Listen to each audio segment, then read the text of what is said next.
प्राचीन काल में एक साहूकार था। उसके 7 बेटे और एक बेटी थी।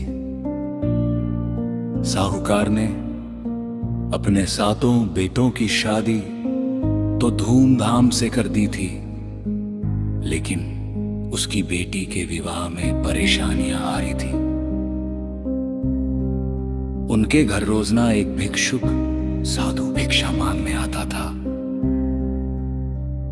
जब साहूकार की बहुएं भिक्षा देती तो वह साधु उन्हें आशीर्वाद देता था,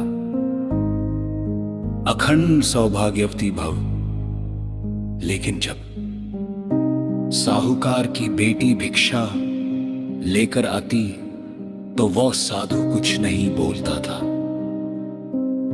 और बिना आशीर्वाद दिए लौट जाता था। ये क्रम काफी दिनों तक चला।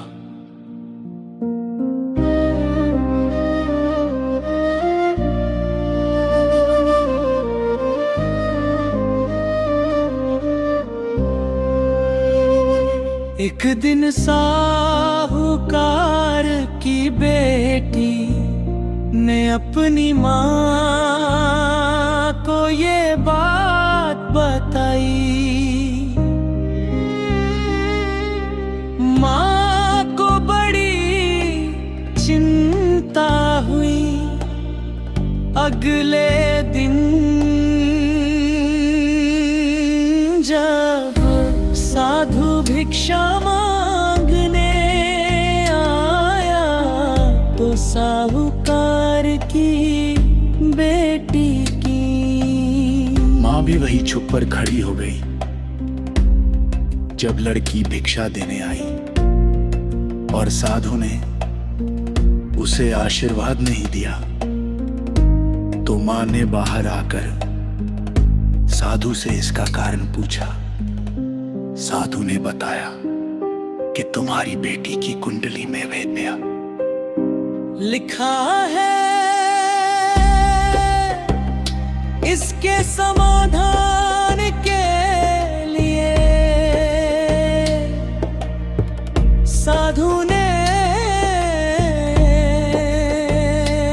एक उपाय बता। उसने कहा कि पास ही के गांव में सोमा नाम की एक धोबिन रहती है जो अत्यंत पतिव्रता है। यदि तुम्हारी बेटी जाकर उस धोबिन की सेवा करे और सोमा धोबिन अपनी मांग का सिंदूर तुम्हारी बेटी की मांग में भर दे तो ये दुर्भाग्य टल सकता है। साधु की बात मानकर साहूकार की बेटी सोमा धोबिन के घर पहुंच गई। उसने धोबिन को अपने आने का कारण नहीं बताया, बल्कि एक साधारण सेविका की तरह उसके घर के सारे काम करने लगी। सोमा धोबिन प्रतिदिन सुबह पीपल के पेड़ की पूजा करती और सोमवती अमावस्या के दिन उसकी सर्वैश परिक्रमाएं करके अपने पति की दीर्घायु की कामना करती थी। एक दिन सोमा धोबिन पीपल की परिक्रमा कर रही थी और साहूकार की बेटी भी उसके साथ परिक्रमा में शामिल हो गई। उस दिन सोमवती अमावस्या थी।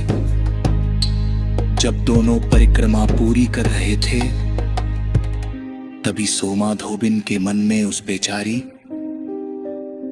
लड़की की निस्वार्थ सेवा को देखकर दया आ गई।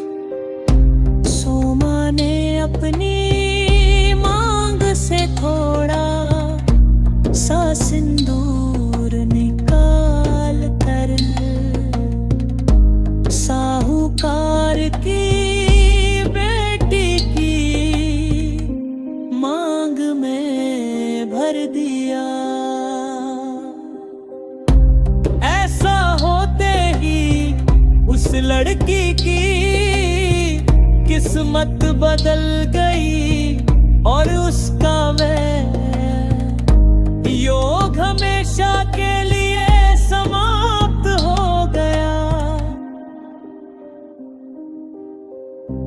इस प्रकार सोमवती अमावस्या के व्रत और पीपल की परिक्रमा के प्रभाव से